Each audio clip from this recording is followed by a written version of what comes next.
Raj Electronics and Home Appliances. Loan facility available. ಯಾರು micro finance ನಡೆಸ್ತಾರೆ ಅವರ association ಇದೆಯಲ್ಲ, ಅಸೋಸಿಯೇಷನ್ ಅಧ್ಯಕ್ಷರು ಅವರಿಂದ ಅಭಿಪ್ರಾಯವನ್ನ ಕೇಳಿದ್ದೀವಿ. ಜೊತೆಗೆ reserve bank of India regional officer ಅವರ ಅಭಿಪ್ರಾಯ ಕೇಳಿದ್ದೀವಿ. ಇವರ ಅಭಿಪ್ರಾಯ ಕೇಳಿದ ಮೇಲೆ ಯಾರು ಕೂಡ ಸಾಲ ಕೊಡಬೇಡಿ ಅಂತ ನಾವು ಹೇಳಲ್ಲ, ವಸೂಲ್ ಮಾಡಬೇಡಿ ಅಂತ ಹೇಳಲ್ಲ. ವಸೂಲ್ ಮಾಡುವಾಗ ಕಿರುಕುಳ ಕೊಡಬಾರದು, ಯಾರಿಗೂ ಎರಾಶ್ ಮಾಡಬಾರದು. ವಸೂಲಿ ಕ್ರಮ ಮಾಡುವಾಗ ರಿಸರ್ವ್ ಬ್ಯಾಂಕ್ನ ನಿಯಮಗಳನ್ನು ಪಾಲನೆ ಮಾಡಬೇಕು. ಕಾನೂನು ಏನು ಹೇಳ್ತದೆ ಅದಕ್ಕಿಂತ ಹೆಚ್ಚಾಗಿ ಬಡ್ಡಿಯನ್ನು ವಸೂಲು ಮಾಡಬಾರದು. ಆಮೇಲೆ 5 ಗಂಟೆ ನಂತರ ವಸೂಲಿಗೆ ಹೋಗಬಾರದು. ಆಮೇಲೆ ಔಟ್ಸೋರ್ಸಿಂಗ್ ಮಾಡಿ ವಸೂಲು ಮಾಡ್ತಕ್ಕಂಥ ಕ್ರಮವನ್ನ ವಿರೋಧ ಮಾಡಿದ್ದೀವಿ. ಅದನ್ನ ಮಾಡಬಾರದು. ಔಟ್ಸೋರ್ಸಿಂಗ್ ಏನ್ ಮಾಡ್ತಾರೆ, ಈಗ ಔಟ್ಸೋರ್ಸಿಂಗ್ ಕೊಟ್ಬಿಡೋದು, ವಸೂಲಿಗೆ ಗೂಂಡಾಗಳನ್ನು ಬಳಕೆ ಮಾಡೋದು, ರೌಡಿಗಳನ್ನು ಬಳಕೆ ಮಾಡೋದು, ಅದನ್ನ ಮಾಡಬಾರದು.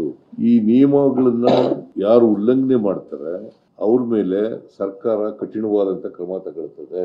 ಜೊತೆಗೆ ಇವತ್ತು ಮೈಕ್ರೋ ಫೈನಾನ್ಸಿಂಗ್ ಇನ್ಸ್ಟಿಟ್ಯೂಷನ್ಗಳಿರ್ಬೋದು, ಮನಿ ಲೆಂಡರ್ಸ್ ಆಗ್ತಿರ್ಬೋದು, ಪಾನ್ ಬ್ರೋಕರ್ಸ್ ಆಗ್ತಿರ್ಬೋದು, ಅಥವಾ ಎಕ್ಸಾರ್ಬಿಟೆಂಟ್ ಇಂಟ್ರೆಸ್ಟ್ ವಸೂಲು ಮಾಡ್ತಕ್ಕಂಥ ಕಾನೂನು ಇರ್ಬೋದು. ಈ ಕಾನೂನುಗಳನ್ನ ಉಲ್ಲಂಘನೆ ಮಾಡಿದ್ರೆ ನಾವು ಮುಲಾಜಿಲ್ದೇನೆ ಅವ್ರ ಮೇಲೆ ಕ್ರಮ ತಗೊಳ್ತೀವಿ. ಸೊ ಆ ಎಚ್ಚರಿಕೆಯನ್ನ ವಾರ್ನಿಂಗ್ ಮಾಡಿದ್ದೀನಿ ನಾನು.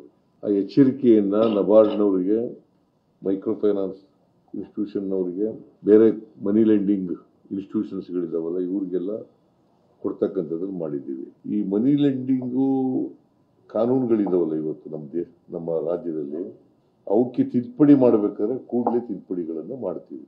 ಅವುಗಳನ್ನು ಇನ್ನೂ ಬಲಯುತವಾಗಿ ಮಾಡಬೇಕಾದ್ರೆ ಮಾಡ್ತೀವಿ. ಜೊತೆಗೆ ಒಂದು ಹೊಸ ಕಾನೂನನ್ನ ಮಾಡ್ತೀವಿ.